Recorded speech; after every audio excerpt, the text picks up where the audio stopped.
नमस्कार समस्त विद्यार्थियों को।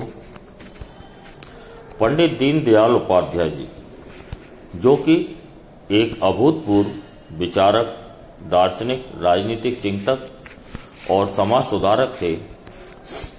तो पंडित दीनदयाल उपाध्याय जी का जो जन्म है वो मथुरा जिले के फरे नामक कस्बे में एक नगला चंद्रभान नामक गांव है, वहां पर 25 सितंबर 1916 को हुआ। उनके पिताजी का नाम भगवती प्रसाद उपाध्याय एवं माताजी का नाम राम प्यारी था। किंतु दुर्भाग्यवश जब दीनदयाल उपाध्याय जी बाल्यावस्था में ही थे कि इनके माता पिता दोनों ही स्वर्ग सिधार गए। उसके परिणाम स्वरूप दीनदयाल उपाध्याय जी का जो लालन पालन है वो इनकी ननिहाल में इनके मामा जी के द्वारा किया गया। इनकी प्रारंभिक शिक्षा वही ननिहाल में हुई। उसके पश्चात इन्होंने सनातन धर्म महाविद्यालय कानपुर से स्नातक अर्थात बीए की उपाधि प्राप्त की। बीए की उपाधि प्राप्त करने के बाद दीनदयाल उपाध्याय जी एमए करने के लिए सेंट जॉन्स कॉलेज आगरा गए, किंतु दुर्भाग्यवश आर्थिक और सामाजिक समस्याओं से ग्रसित होने के कारण उनका ये स्नातकोत्तर पाठ्यक्रम उस समय पूर्ण नहीं हो पाया। 1930 में उन्होंने राष्ट्रीय स्वयंसेवक संघ के एक सक्रिय कार्यकर्ता के रूप में अपनी भूमिका प्रारंभ की। 1951 में उन्होंने डॉक्टर श्यामा प्रसाद मुखर्जी के साथ जनसंघ की स्थापना में महत्वपूर्ण भूमिका अदा की। 1967 में वो निर्विवाद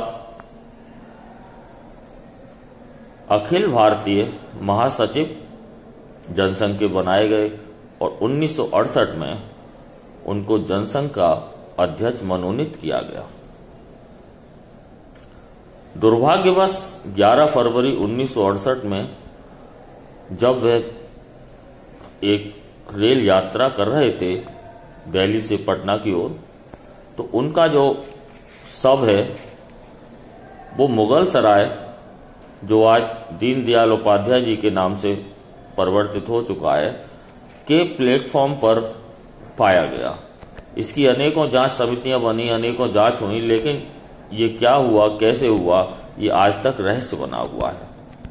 पंडित दीनदयाल उपाध्याय जी ने राष्ट्रधर्म, पांचजन्य, स्वदेश जैसे पत्र पत्रिकाओं का सफलतापूर्वक संपादन किया। सम्राट चंद्रगुप्त नामक एक पुस्तक भी लिखी और ये हमारा दुर्भाग्य ही रहा कि मात्र 57 वर्ष की अल्प आयु में रहस्यमय तरीके से दीनदयाल उपाध्याय जी